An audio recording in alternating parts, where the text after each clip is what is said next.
Пайғамбарымыз саллаллаху алейхи уассалам хадистерінде зұлым қылудан қайтарды. Зұлымдың түрлері көп.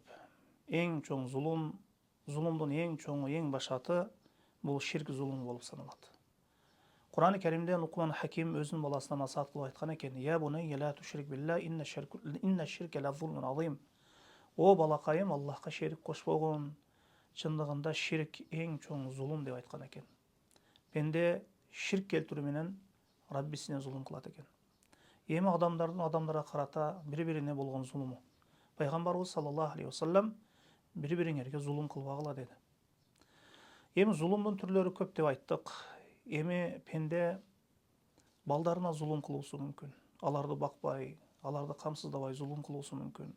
Же аялына қарата зұлым қылусы мүмкін. Мысалы үшін аялының сауап, аялына жақсы мамиле қылбай, же аялына ошол таза пакиза аялын зынада айыптайды. Бұл дағы зұлым болып саналады. Жана ошондой эле бирөөдү иштетип, анын акысын бербей коет. Бұл дағы зұлым болып саналады. Зұлымдын түрлөрү көп. Эгер зұлым чеккен адам дуа кыла турган болсо, пайгамбарыбыз саллаллаху алейхи вассалам Муаз ибн Жабалды Йеменге жиберип жатып, зұлым чеккен адамдын дуасынан корккон, аны менен Аллахтын ортосунда дуа кыла турган болсо, Аллах менен анын ортосунда эч кандай тосмо тосук жок, дуасын Аллах Таала түздөн түз кабыл алат деген экен.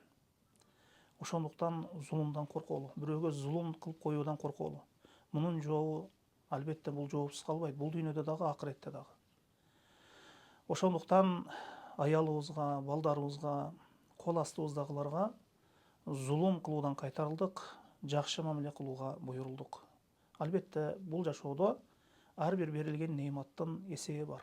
Аял киши дагы неимат, бала чака дагы неимат. Эртеңки күнү мунун дагы сурагы бар. Аллаху алам.